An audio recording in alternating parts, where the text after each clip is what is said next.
Hey guys, welcome back to the channel. In today's video, I wanted to talk about the open world gameplay aspect of Illuvium because after my interview with Grant a few days ago, he gave us a lot of information that explains how it's going to actually work and how the Illuvials are actually going to be implemented in the open world, which I'm really excited about. And it sounds like it's actually going to be really engaging type gameplay when originally the open world was sort of my biggest concern for the game. So let's get into it.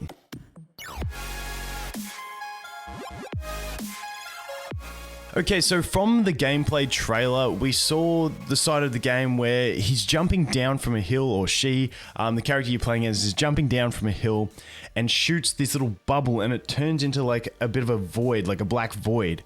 And originally my idea was that you go around shooting these bubbles, jump into them, and there's you battle Illuvials inside there.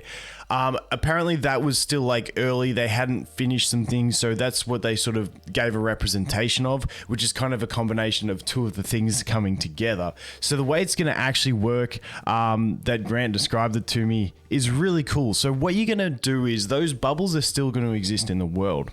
And now those bubbles, when you walk around and see them, you can scan them, which will cost you energy. So when you're exploring, I'm going to use some made up numbers here, so don't quote the numbers. But let's say you're exploring and you have 100 energy.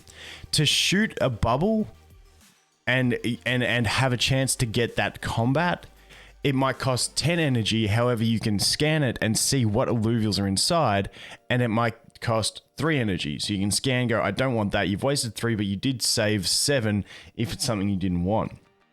However, the thing about these bubbles, which they call singularities, is when you actually shoot them, it doesn't just open a portal. It will actually turn into an Illuvial and then start running away towards a portal where it's trying to escape through.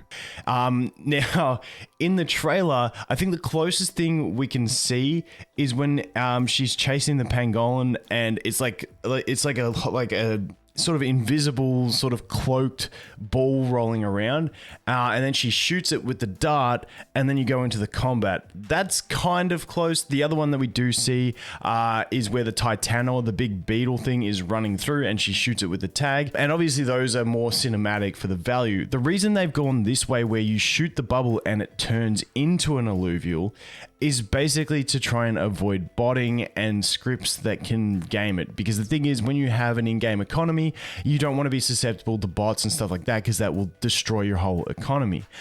So what they've done is they've gone with this idea of you have these singularities which you can shoot, and then once you shoot that singularity, it's going to turn into the Illuvial, and then like a vortex or a portal or whatever you want to call it is going to open up somewhere in that map, and that Illuvial is going to run to that portal to try and escape, and you've got to chase that Illuvial down. And this is where the exciting part comes. It's like you don't know where the portal is going to be, because I even asked him this question specifically, because it's like when they turn into Illuvial and start running, I said, is there like predetermined portal locations, and it chooses one to go to? He said no, they'll be actually randomized portal locations, because once again, if you had preset locations, then it's easier to be manipulated by bots and stuff like that. So you shoot the singularity, turns into Illuvial, just absolutely piss bolts and runs away, and you got to chase it. And the thing that gets me excited is some of these maps, you can see they have like different levels. Like it's not just level terrain the whole way. So you could get some interesting, you might have to hop around with your mag boots, go across with your jetpack, try and get to that portal with that Illuvial before it closes. Because if you do get into that portal with that Illuvial, then you will go into the auto battle scene, and then you will have to battle them, and then you will also have to catch them as well. So there is a lot to it, but I think that experience of just the way the open world looks, on like stacked with the fact that you're actually going to shoot one of those singularities, it's going to turn into an Illuvial. So there will be that Illuvial in the world, and then you're going to be chasing it, and like it adds its own gaming aspect to it. I think that's going to be really enjoyable, even from a free-to-play side of things, because free-to-play players still get that same experience. It's just that there'll be tier 0 Illuvials. Now, he did say stuff like there is a sloth in the game, so it's not going to be like this sloth's going to fly up to the sky and go into a portal. It's going to be different things depending on the Illuvial, which will try and keep it like close to feeling real as possible. So maybe the sloth will go straight into a portal, and then that portal will close really quickly, and that'll be like the harder aspect. But I'm really interested to see how they balance this along the way, whether like tier zeros have much easier portals, or whether like you can have a harder path to the portal with a tier 0 than a tier 5 depending on RNG. So really curious, because in my mind it'd be cool if it actually scaled with difficulty. But this just adds another layer to the frustrations that could be in the game, and some funny content that we could see.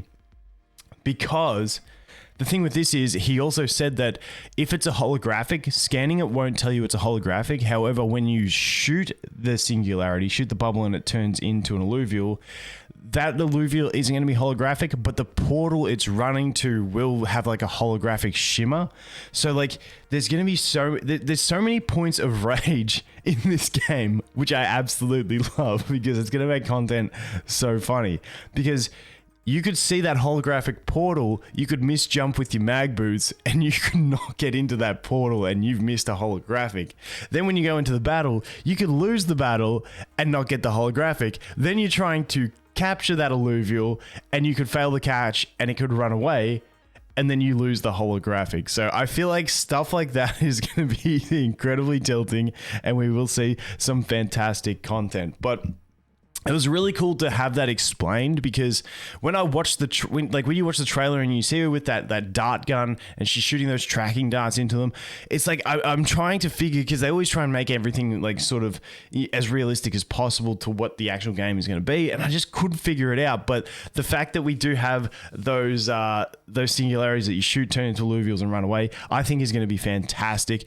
Like Grant said, he said he would have loved to have just Illuvials roaming around the world, but when you do have that instance of like a real money marketplace where people can profit, it's always going to be exploited as much as it can. So you've just got to sort of cover your bases, and maybe as we go down a couple of years down the road, technology might improve and we can do these things. We'll just have to wait and see. But I think at the moment they are developing on a very tight timeline. When you look at just a bit over a year to develop the entire game. But I think I'm more confident in the fact that they are putting such an emphasis on avoiding botting and stuff like that, because fun is always the number one thing in a game. However, when we move into these types of games, there's going to be no fun if the game's exploited, the market dies, and there's no point in playing the game, and everyone's just like, it's just a really interesting space that I don't think anyone's really been deeply involved in. Me personally, I definitely haven't from a gaming aspect. So I'm very curious to see how the whole space develops. Due to this whole issue of botting and stuff like that, because in other games, botting isn't really an issue. It's like, okay, you can cheat the game and you don't get the full experience of the game. But now that it is just a marketplace that can be exploited, you've got to make sure that the game is fun and enjoyable, but also that you don't destroy people's assets by having them milked by computers, kind of like you see in those Axie farms and stuff like that. So very, very interesting issue to try and overcome, but I still think that overworld gameplay is going to be a really nice experience. And honestly, I'm just looking forward to it. I'm already thinking like, even from the aspect of a free-to-play player, I think it's going to be enjoyable. I will do a free-to-play account as well, and when the game comes out, and try and do a progression. No, it won't be my first thing. Don't get me wrong. When the game first comes out, it's Whale City. Like we're spending all of that SILV. We are catching every Illuvial we can, 24 hours a day for the first at least a week, and then maybe a month down the track, I'll start a free to play one for some fun. But man, I want to get some world first captures on these Illuvials. It ain't gonna happen, but I'm gonna try bloody hard. But anyway, guys, like I said, really excited for the open world aspect of the game. It was my biggest concern. Now I think it's going to be one of the biggest grabs for a wide range of players, because it's that sort of open experience with a bit of a chase and a bit of fun involved. So I'm really looking forward to it. But let me know what you guys think. Anyway, thanks for watching. Hope you have an awesome day, and I look forward to seeing the next one. Cheers.